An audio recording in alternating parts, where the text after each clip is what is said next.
Hello, Nasrin. Welcome to the Women Waken podcast. Hi, Whitney. Thank you for having me.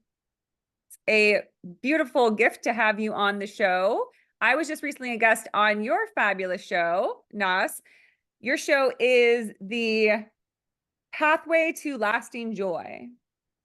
Yes? Well, our podcast is Radically Embody Love. Oh, right. That's what it is. So, but my own brand is Pathway to Lasting Joy because I am doing the podcast with my lovely co-host, Jessica Falcon. And so we have chosen a different name for our podcast.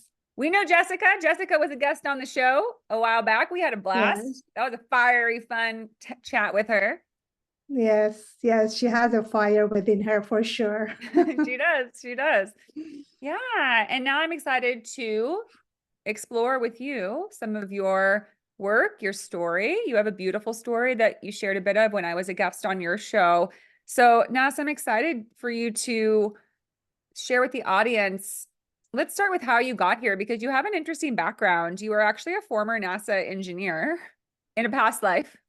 Maybe it still feels like your current life. I don't know if that engineering still feels like something that's in your realm, but I'd love to hear, how did you make your way towards a greater focus on really being a women's empowerment life coach, helping women to feel fully in their strength, in their power, in their pursuit of a meaningful, purposeful life, right? Their pathway to joy, to lasting joy. So I'd love for you to share a bit about that path and then the work that you do now. Thank you, Whitney. It actually does feel like a past life because I no longer at all identify with who I used to be. And when I think about that time, I feel like it was somebody else living that life, not me. So I did work for NASA as an engineer, and I worked as an engineer for 18 years. And in 2013, I was going through the rough time.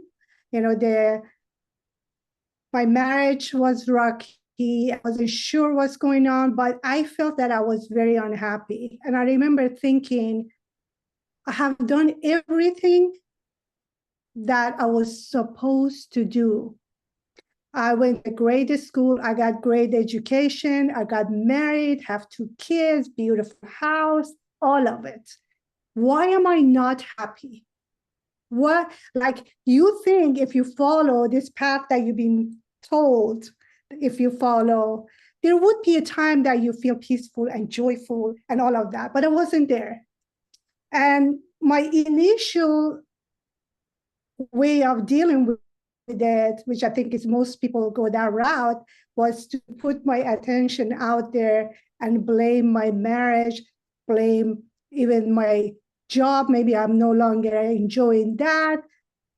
And after struggling that for about a year, I went to a therapy. I did many things. Nothing seems to help. I was not happy. And I said, okay, it must be my marriage. I'm going to leave my marriage. And to manage my stress and everything that I was going through, I decided to practice yoga. And something magical happened to me. When we do practices, especially mindfulness movement like yoga, if it is mindfulness movement, a lot of places are now these days, unfortunately, practice yoga and is not really like what yoga meant to do, meaning bring your awareness to each movement and your breath. And they act like it's exercise, which they might not get the full benefit, So anyway, some of the poses, which is the hip opener, like half pigeon, we have a tendency to hold all the emotion in our hips, that area. When I went to the pose, all of a sudden, a floodgate of emotion opened. I was in the middle of practice sobbing, and it was after it was all over, although I was a little bit embarrassed, in the middle of a session, and I'm just crying, letting it all out. It felt like a heaviness was left my body, and I got hooked on the practice of yoga. So that's how my initiation to mindfulness and it started from there. And then I became curious, why is it making me feel good? I started meditating, it got better. I started going a different route. I hired a life coach. And I remember the moment that realization came to me that, wow, I have been sleepwalking all throughout my life. And that was the moment that changed everything for me. So it wasn't my plan to leave my job, because as I was doing my work, my own inner journey work, I was becoming more free, happier, joyful. And when you're like that, you can take that with you to your relationship, make your relationship better, to your work. And everything that you do is affected by your inner being. So, but people who were around me, my coworkers, friends, siblings, saw my journey, and they all wanted to know how they saw the difference in me, that I'm no longer the same person. I am very joyful. Life has changed for me. And they wanted to know how they could also get there. And so that's how I, without intention of that, started doing my own business on the side, which I did go to the life coaching certification program. But when I was doing that, I was doing it for myself. I am one of those people who, when I feel like something is benefiting me, I go on the research and want to learn all about it. So I became a yoga instructor. I became a life coach, but I was doing it all for myself. And then eventually, when I decided, okay, I do want to teach you because I love you, I want to change your life, more and more, I realized how much I enjoy doing that. Just to see the change in people's lives, it was the greatest, enjoyment for me. So naturally, I got busy with just people from reference coming back to me, that I decided, okay, maybe it's time for me to make a decision. And at that point, I quit my full-time job as an engineer and started my own business. How brave and bold. What was that experience like? And I appreciate you sharing, because I know many of my listeners often say that they find their way to my podcast because they feel this calling to doing work that's more aligned with their soul and their heart. When they have that same experience that you have, that activates that, where you hit a certain point in your life where you realize, wait a minute, why am I living this life? Who am I living this life for? Is it for me, or was it for somebody else? Did I decide a long time ago to make these decisions for other reasons? And if so, what do I actually want? And that can be jarring and alarming, yet it often leads to this beautiful heart opening, hip opening, where you said, like, you release your emotions and you're able to unlock the stuff that was pushed down there. And you start to see the power of living freely, living openly, letting your heart open, letting your light shine. And then, just as you described, you find that people are drawn to it. They're like, what are you doing? They're like, did you change your hair? Did you start working out? Why you seem different? And you're like, no, I just, I tapped in, something awakened, right? It's that awakening. It's the beautiful awakening where you return to who you really are and get rid of that shell that unfortunately so many of us create based on societal standards. I Right. have to get the job. I have to get the partner. I have to get the kids in the house and all these things. And then so many people say they wake up one day and they're like, who am I? And who is this person lying next to me? What is this job I have? What is this life I have? So I love that you shared that. And then, yeah, for those who are curious, what was it like? What were the first steps to say, okay, I have this job. It's a fancy job. You worked at NASA. And that's another thing, is so many women I talk to, they have really impressive resumes, right? They've reached a stature. They've reached a place where people are like, wow, she's got it made. But inside, they feel empty. Inside, they don't feel fulfilled. And they have to decide that feeling fulfilled is more valuable than just what impresses other people, than how we appear. So what was that moment like for you? If you could describe, like, leaving that job and letting go of people. I'm sure many people were like, oh my gosh, you work at NASA. That's great. And so amazing. How did you let that go and move into what was aligned with your heart? Yeah, Thank you. So first of all, there is no coincidence that a lot of women who are very successful all of a sudden get to that point. The reason we go and we want to climb the ladder of success and achieve is a way of distracting ourselves from actually feeling our feeling and knowing that we are unhappy. So we want, and I see this often because I work with professional women. If you're unhappy and you're not satisfied with life, you actually have a tendency to be A-type. You don't want to sit still, because what happens when you sit still? You feel your feeling. You recognize that something within you is not in harmony, and you don't feel the peace, you don't feel the joy. So we go outside of ourselves and keep achieving, hoping that achievement going to bring that happiness. And of course it does for a week, right? When we achieve something, but soon after we again feel that unease within ourselves, unhappiness within ourselves. So it took me a long time to be willing to let go of that, my conditioned mind, that thinks that title and status matters, that I am who I am because of the title that I have, and the way I define myself as software engineer, as this and that. But then the recognition of none of that at the end brought me the joy and happiness that I was seeking for. And who am I doing it for? Because the society told me this is what I need to do. My parents had expectation of me to do that. But did I listen to what my soul wanted to do? And the answer was no.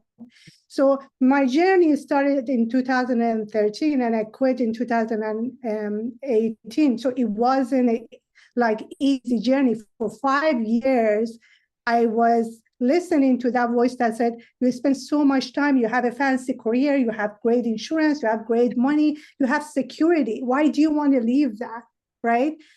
So it took me a while to recognize that none of that matters if I'm not living true to who I am. And I was no longer, with the awareness that I had, the experience that I had, no longer was aligned with that lifestyle. None of that really mattered to me, and I had to let it go. And of course, my family, even my husband, were not aligned with what I was doing in agreement. But I had to trust myself, and I had to make that move, because deep inside, I knew my path now is a different path, and I need to follow that.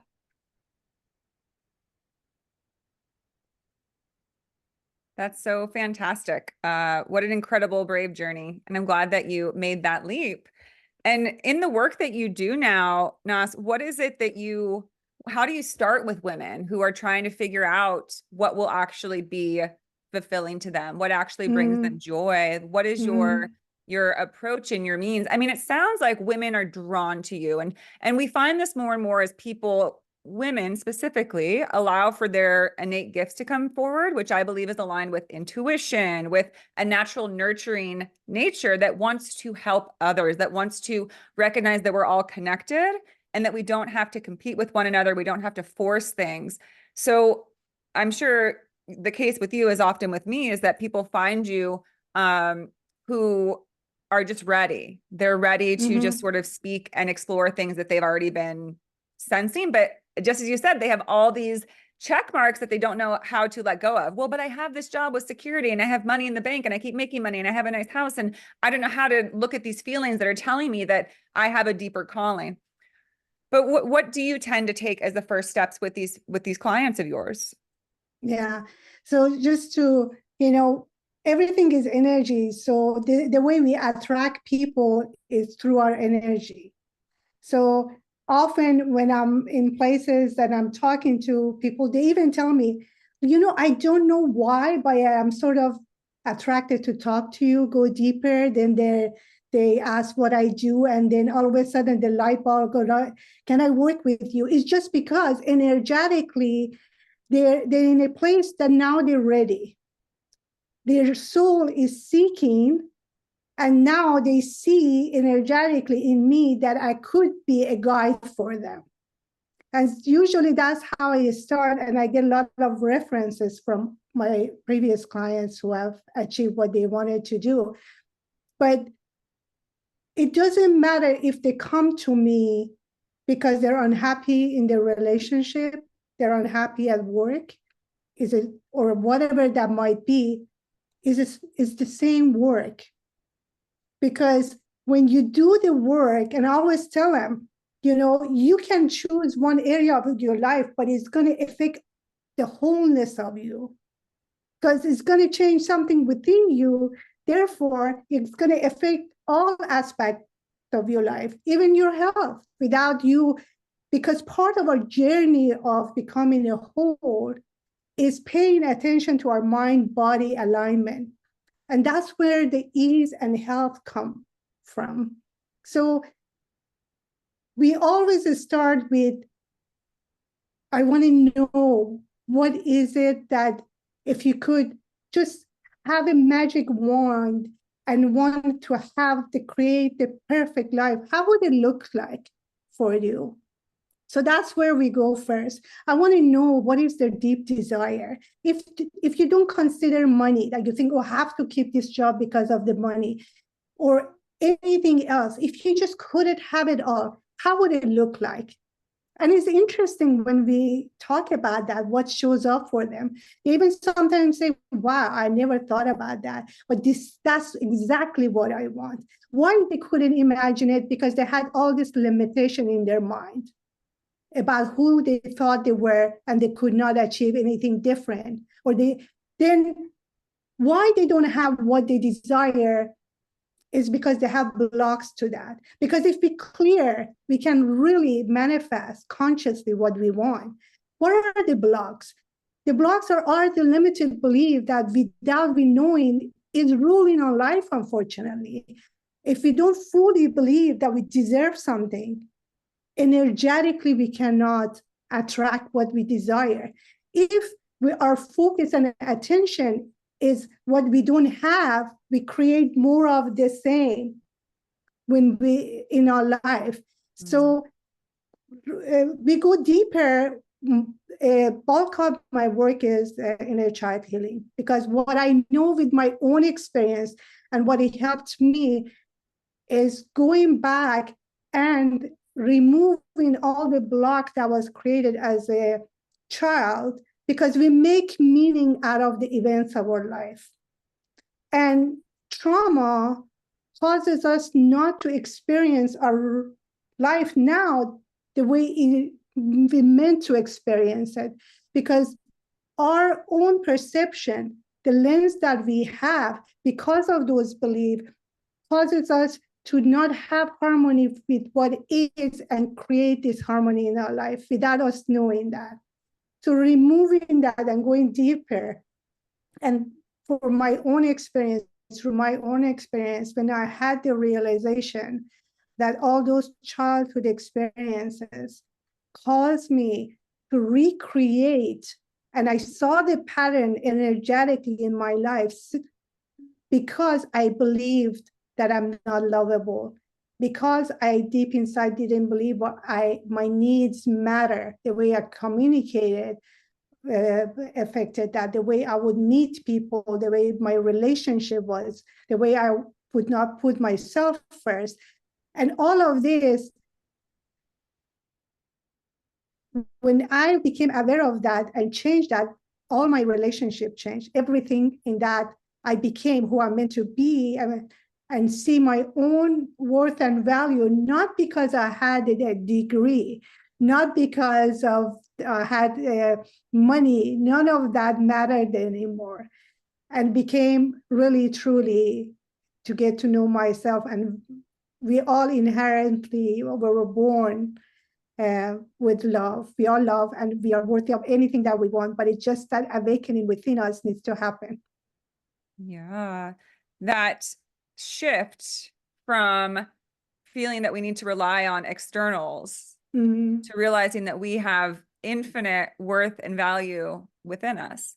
I Mhm. always say that it's the biggest irony of humanity is that we basically, it's a slow death. We kill ourselves throughout our lifetime, just pushing and grinding to feel like we are enough, that Yeah. that we matter. We think it comes from the outside, but it's like one tiny little speck of sand compared to like this vast ocean of infinite worth and value. And that's why I think, Nas, that this is such a powerful time, and that women like you and I, and the women that find you, and the women that find me, and men as well. I don't exclude Mhm. men from that. They have, you know, we're all connected in this. We're all the same. We're just the yin and the yang in this experience on this planet.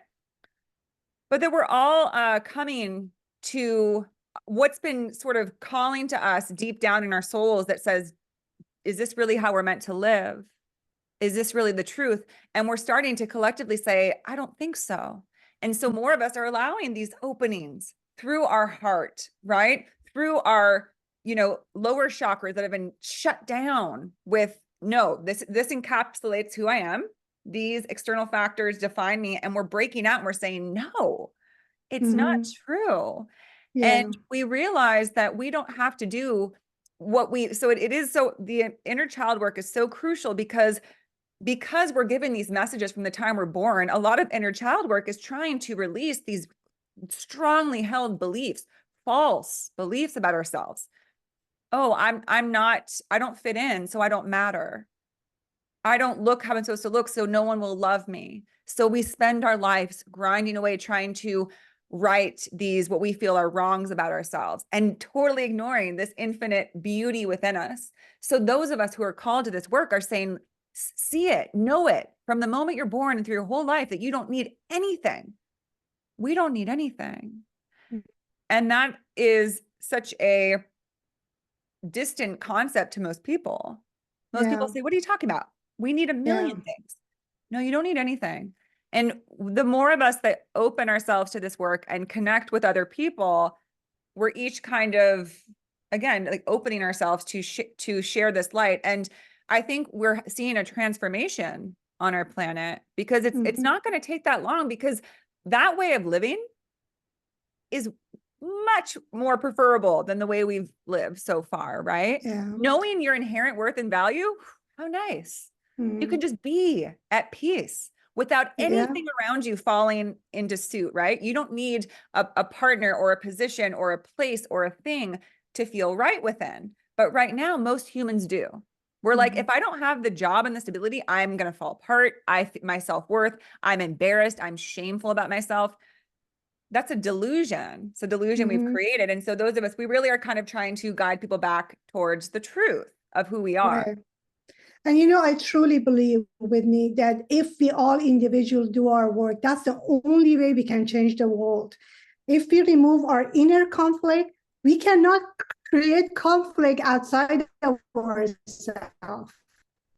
And the beauty of working, doing our inner work is we can, like a network, affect people around us. I saw it in my own life.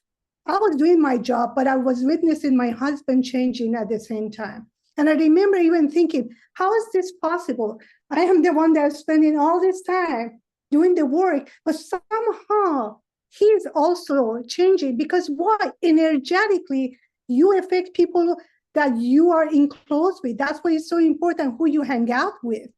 Hmm. We are exchanging energy all the time without knowing, without wanting, or with any effort. So when we do our own work, we give a gift to people around us. We give a gift to the world. And I think the main pain that we human beings are going through, and the awakening that needs to happen, is because of separation. First, separation from our divine, like we separated ourselves. This is me and this is divine. I'm separate from that.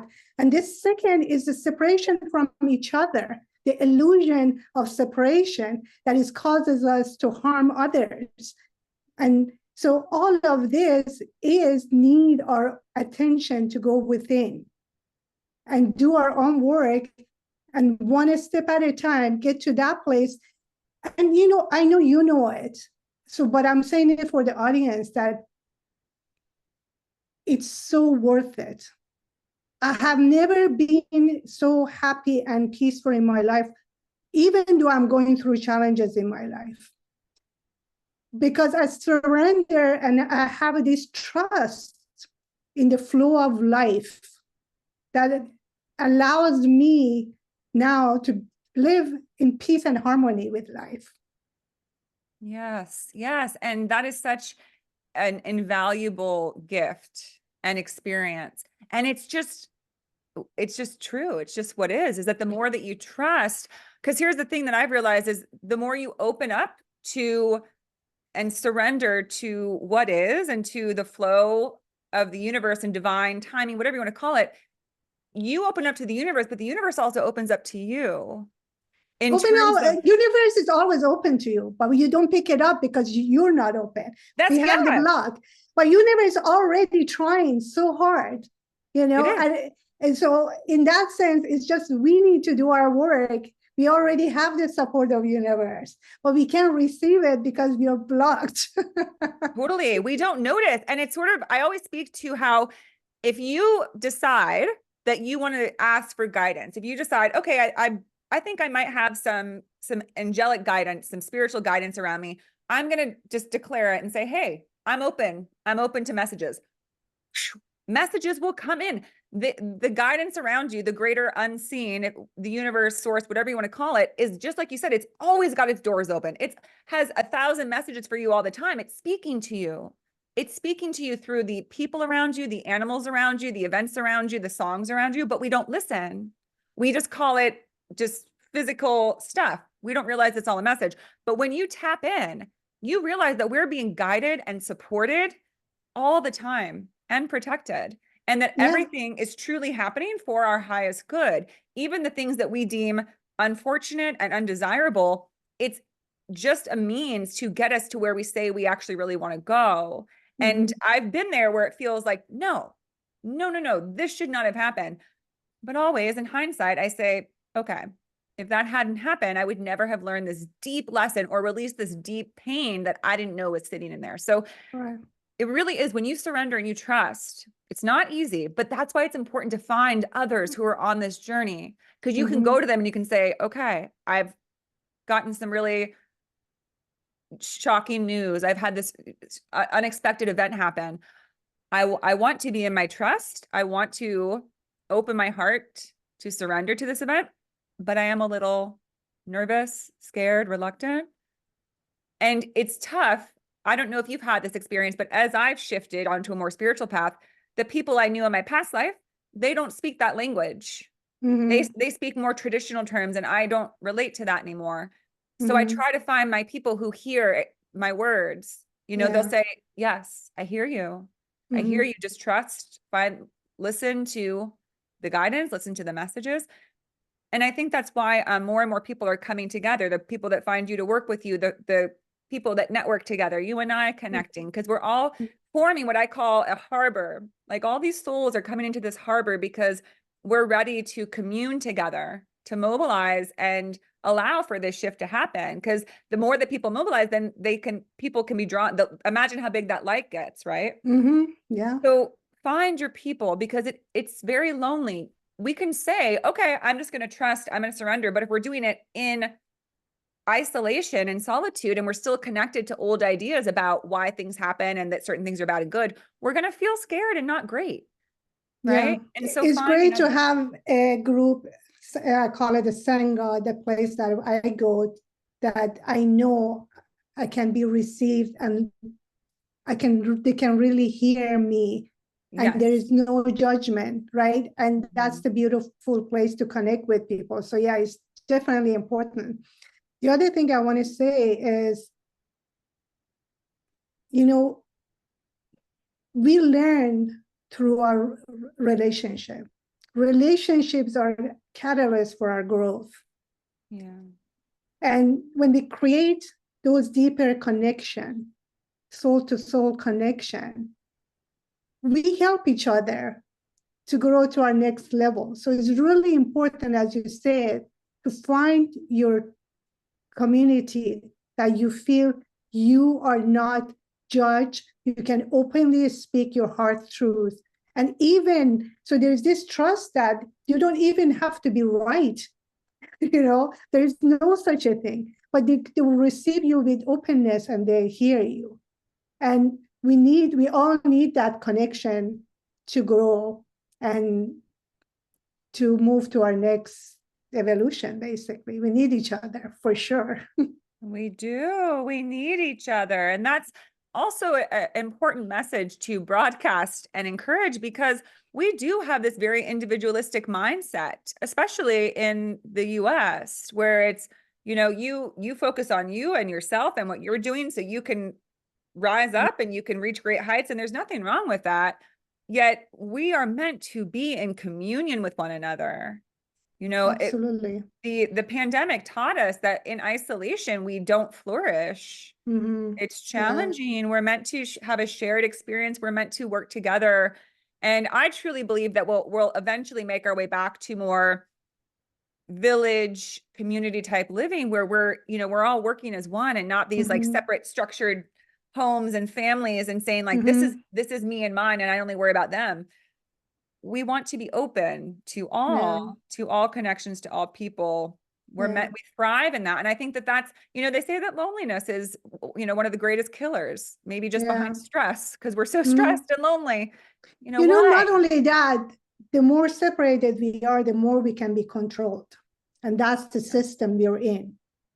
Because there is a danger when we get together and we accept each other, we love each other, we are each other wings. There is a danger that for a system that wants to control you, that wants to make money out of your sickness, that wants to make money out of everything, like the food you eat, everything they do, they look at you as how can they benefit from you, right? That's the system we live in, unfortunately. We don't have a healthcare, we have a sick care, we don't have a food.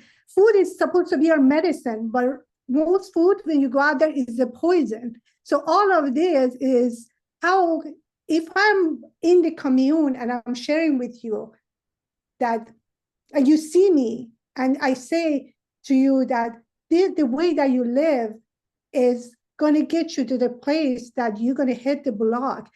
You're going to feel unhealthy. You're not going to feel good. And I guide you through it. The more we see each other, the more we do this, the less we can be controlled and believe in whatever they're trying to sell us through media, through TV, through all these things, which in a way, the very first step for all of us to become aware. What I mean by awareness, like in our journey, that's the very first step. Because if we don't have mindfulness, awareness, we are not really aware of true sense of being who we are. And by that, I mean our mind and our body needs to be in the same time, in the same place. But think about it. Most people are not like that. Our body is always in the present moment. Is a gateway to present moment. Our breath can happen only in the present moment. But our mind is majority of the time in the past or thinking about a future. So our power lives in the now moment. All the power we have, but we all miss it.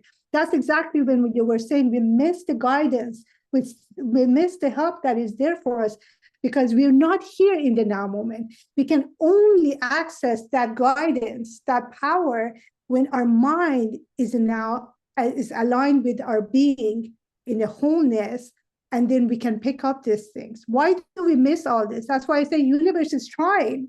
They keep sending you messages. They keep sending you guides. You're not picking up because you're in virtual reality. You're not actually here.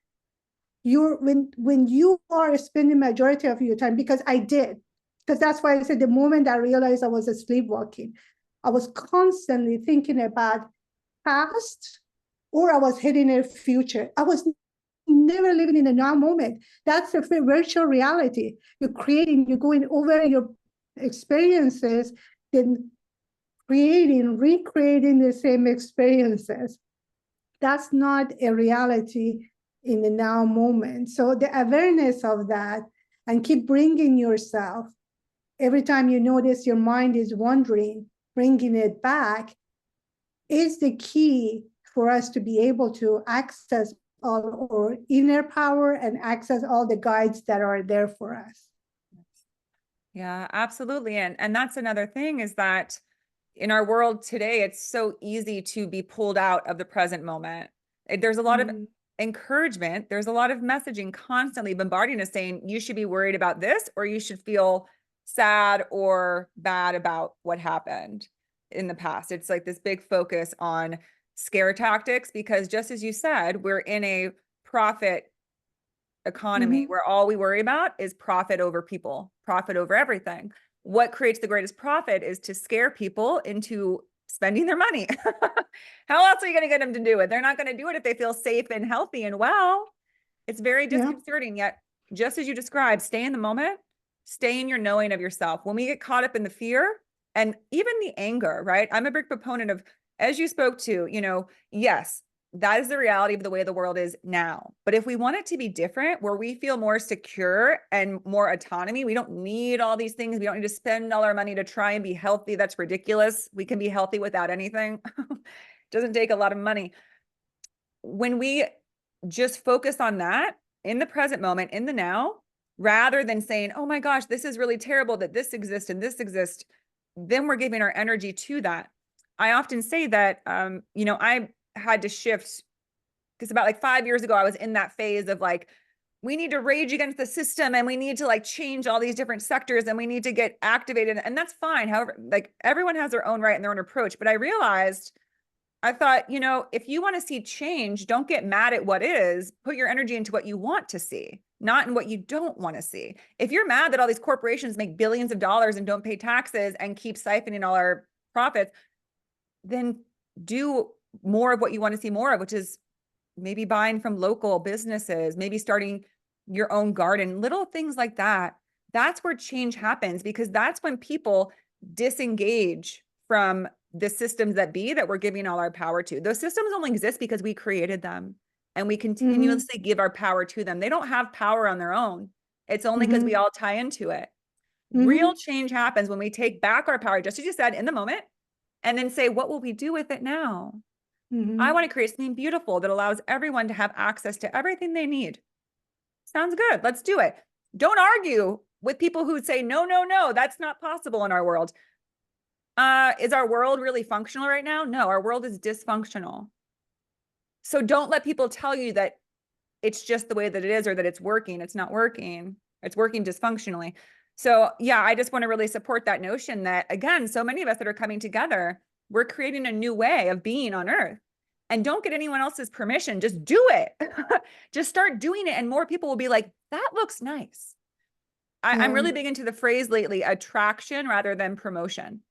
Do what you believe in. Do what you feel called to do. Do what you believe is of integrity and of truth with you. And those who are aligned with it will gently come together and say, yeah, no pompous, no promoting, just drawn together. And that's what we're seeing. And that's what's truly going to change the world in the coming years. And we need people who are that courageous to say, just like you said in the beginning, I'm going to surrender. Sometimes I get scared, but I'm going to surrender to what my heart tells me I can trust. Yeah. Yeah. And, I have done few shamanic journeys, and during one of the journeys, I was shown that people who came to my life, these things are so deep and we have no understanding. That's why, I think I'm fortunate that I created that trust, because I was shown certain things that even the hard time that the world is going through, the wars and everything, there is a higher plan that we don't know. Unfortunately, we humans have chosen to learn from pain, not from love, not from ease. So I was shown all the people in my life that I thought that they harmed me, and why it was necessary for me to experience that to become who I am today. And when I was shown one by one, my heart opened to them. the whole even idea of forgiveness went away, because when you understand, there's nothing to forgive. So it was just so freeing when I recognized we don't understand everything, why we need to go certain challenges, why at this time on earth we need to, as humanity, go through these challenges. But through chaos comes harmony eventually. And so knowing that, and again, I had a near-death experience, knowing that I have a body, I'm not my body. I have thoughts, I'm not that. There is something beyond all this, that even after this body leaves, is not, is indestructible. As Course of Miracles says, nothing that is true can be destroyed. Nothing untrue exists. And I truly experienced that.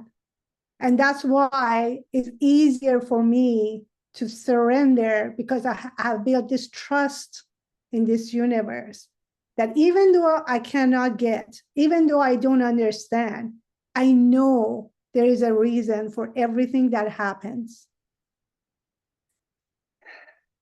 Thank you for that message. I hope everybody heard that loud and clear through your heart, through your mind, into your soul. It's so important. And it really is the message that's going to help us shift, because when we can trust everything, we can let go of fear. And when humanity lets go of fear, things get really good. Yes, because they can only exist fear or love. They can't coexist. Yeah. If you're in fear, you're not in love. So, and to me, from what I know, my own experience, there is only love that can save us. Love heals. Love removes conflicts. That's why when you say we don't want to become the system, to hate them, we don't want to become them.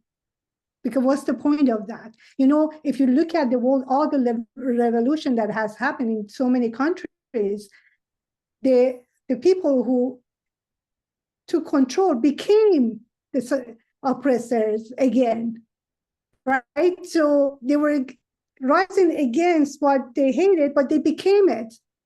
And nothing changed when we do that. So we need to be very careful about, the language that we use. And the way I see it these days, I cannot hate anybody. Even the people who are harming, they don't know who they truly are. But if you see the goodness in them, we all have the goodness in us, right? Because, we all have that divine light in us. Doesn't matter who we are. Now, if we are asleep and we're not awakened to that light, we act based on fear. What does fear does? Create conflict, create wars, create hatreds. So we need to be able to even see the light within the people that we think are creating a lot of harm. And we don't know the role they play here to next humanity, to the next evolution. That's what I was shown. Like people that I thought, oh my God, they're just monsters. They came here because they have a job to do. Of course. Of course. Well, how could those of us who opened our hearts, how could we have been activated to that without others who showed us the opposite? Mm-hmm. The reason we get there is because we have to go through what we're not to become who we truly are. And I had a similar vision once, Nas, where I was struggling with family stuff. And I was asking, why was my dad like this? Why was he this way? And I heard very clearly it said, he did it for you. Mm-hmm. And it's like he basically came into this lifetime to be someone who was more disconnected and not as open to their feelings and emotions and love. Because without that, I wouldn't have had this deep, dark night of the soul to have to reclaim. Mm-hmm. Do I have to hold on to this belief about who I am based on how someone else treated me? Mm-hmm. And the answer is no, because we are sovereign beings that always have access to the truth about ourselves, that we are infinite innately of value and love and acceptance. Nothing can change that. But I wouldn't have known that if I had this beautiful, cushy, loving, he did that for me. And just as you said, it's hard in the moment, but everyone you meet in your life is a gift. And even those who hurt us are maybe sometimes the greatest gift, because it's not fun to hurt somebody. And even if in their current state, they don't feel any guilt, they don't see it somehow, they deep down are not happy. When you hurt someone, you're not happy. So they're living this life unhappy to help you have your rising. So we're all helping each other. And it's true. And that, again, that's why I have a hard time when people want to rage against somebody who embodies things that they don't appreciate or agree with. Because just as you said about at a greater scale war in the world, why would you match the energy of what you don't want to see? Be the opposite, be loving and say, you must be very lost. So I'm offering you love. And just as you said, it's very attuned that understanding is the key to forgiveness. If you understand someone, there is nothing to forgive even. Yeah. And it is very tempting, when somebody is hurting you, you want to hurt back. Yeah. So, but we need to rise above those feeling that comes by. We can only do that if we embody. Look, that's why the embody practice are so important. Right. We need to be in tune. And all the feelings, there is no bad feeling. They're all here to give us a message. They all have their wisdom. But when we're not allowing it to come up for us to feel it, to be with it, then we actually react. We actually act based on those hatred thing that shows up at anger. But if we're willing to sit with it and actually feel what is coming up, Buddha has the beautiful things that they say. So Mara means anything that is like your shadow shows up. And Buddha apparently was sitting on the tree and seeing all this shadow thing about him showing up. And it was said, Mara, I see you. Come, let's have tea. What does that mean? You have to befriend those shadowy part of you that show up. We all have it, right? And make it normal. Oh, I see the jealousy showing up. Come in, let's have tea together. What is within me feel the lack that this jealousy needs to show up, right? The moment we embrace it and see it, it will go away. And that's the practice that I encourage everybody. Don't deny yourself on feeling because you think, oh, you're too good to feel jealousy, hate, anger, because it's there. If you suppress it, it's going to blow out in a different way. So in our practice, we don't express it, meaning we don't express the anger towards someone, and we don't suppress it. Yes. But there is another way when we surrender to it and say, okay, let's come, let's have tea together. Let me befriend you. What is the message you're telling me? Because, for instance, the example I said, if you feel jealous and you don't see that as a good thing, you don't look at it, you suppress it, you give it energy. But if you say, hey, come, let's have tea, then that tells you a message. Okay, what is it that caused me to feel that way? There's a lack. So I don't feel whole. I feel I'm not complete. I don't feel I'm good enough. If you don't feel good enough, then you feel jealous about others, right? But if you do feel good enough, why would you? So it's like all these are part of us that we need to process, but we cannot process it if we don't have awareness, if we don't give ourselves a chance to sit with it, have practices with it, and not be afraid of letting anything that wants to show up. Yes, definitely. We got to party with all of our parts. Allow them all. And it's fun. Trust me, at the beginning it's tough. I know because I went through that process. You don't want to admit to yourself everything that is showing up. Well, I have hate, I have anger, I have this, right? But if you befriend them, and it's like, those emotional, like a child that comes to you, they want their attention, they keep pulling on you. Yeah. And they're going to keep pulling on you. That's how you lose your energy until you pay attention. But if you say, the moment you look at the child, they calm.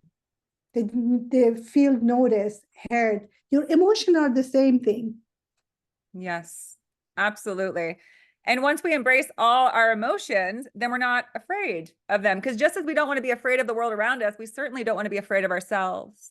And that's what happens when we don't make friends and party and have tea with all parts of ourselves, is we Yeah. have parts of ourselves where we say, no, not that. Like, don't let that happen. It's okay. Allow for it. And then to tie it back in what you spoke of earlier, the importance of relationships, we also have to make peace and see that whatever we don't like in someone else, we have some of that in us. So how can you make peace and make friends with that part of them? Because you say, hey, I have that too. And yes, of course, it's on different scales, right? If someone is a, horrible, awful dictator, it doesn't mean you're that level, but have you ever wanted to control somebody to get what you wanted? Just a little bit? We have to look at how we're all connected. We're all really, and there's nothing that another human can experience that you can't understand and that you don't have to some degree, right? And Yeah. so when we're able to embrace all our parts, then when we see somebody acting out, we're like, oh, they're really exacerbated in this part that I have. They need to work on that. And I also like to offer people that, because some people hear the notion of forgiveness and they're like, well, that's not okay. You can't forgive people. And people can have whatever, wherever they stand on that is fine. But if you think of it as you can forgive someone, but not continue to subject yourself to them, right? You can say, I'm not mad at you, but I'm no longer going to be in relation with you because it doesn't seem you're able to be connected with people without hurting them. And I don't desire that, but I don't hold anger towards you. I hold love for you because I know you're on your journey and I know this is happening for you for a reason, for your growth. So I'm going to let you be and go on my way with an open heart. We don't want things to close our heart up. Anger and resentment closes our heart up. And we know what that causes. That causes separation, that causes illness often. Yeah. I just want to say one thing because you're touch on something that is important. And I want to distinguish between that. So we project a lot, right? So if something you see in another person and it triggers you, it means you have it within you. That's why you got triggered. If you don't have that quality, it would not trigger you. Now, if you see the same person and you notice it, but it doesn't trigger you, then that's what you're witnessing, but is not within you. You see the difference, right? Because it's important for us to know if someone triggers you, that is, even you have a hard time being with them, the thing that triggered you isn't you. Otherwise, it wouldn't trigger you. Yeah, it wouldn't bother right? you because it wouldn't bother annoy you. you. It annoys you because Right. you've done it and you don't like that about yourself. Exactly. So, but it doesn't mean that you don't see that in other people. You can say, well, that person, is just not a kind person. It's not, has nothing to do with you, but you see it, but it doesn't trigger you to the point that you can't stand that person. Does that make sense? Yeah, So totally. it's good to be aware of that, Yes. Yes. Oh my gosh, so many beautiful points, Nas. This has been such a wonderful conversation. Did you have something to add to that? No, I just wanted to say, and what you say about forgiveness, you're doing it for yourself. You're not doing it for another person. So yes, yes, it's such a relief to just forgive. It's such a weight off your shoulders, and it is a process, right? So I always again encourage people, if you don't feel ready, you're not ready. There's a reason. right. It means maybe there's something, again, you have to look inside yourself about. What are you holding on to? And it can be helpful to find support. Sometimes you need to work with somebody. I know I've worked with many healers, therapists to deal with some of my own anger and resentments that I didn't feel I could let go of, because there's no room for that on the path of what I call the path of our destiny. When we're walking towards our higher expression into the world, that's our destiny. We can't bring that stuff with us. It's not at that vibrational level. So we do it for ourselves. I believe there is room for everything, but that doesn't mean we need to react to it. We need to, again, that's the whole thing of befriending everything that shows up in our life.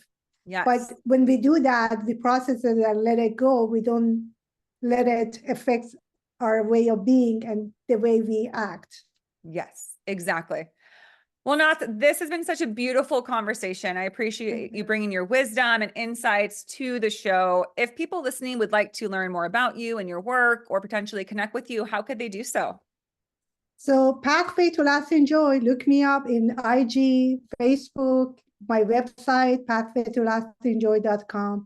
So you can find me just by searching Pathway to Lasting Joy.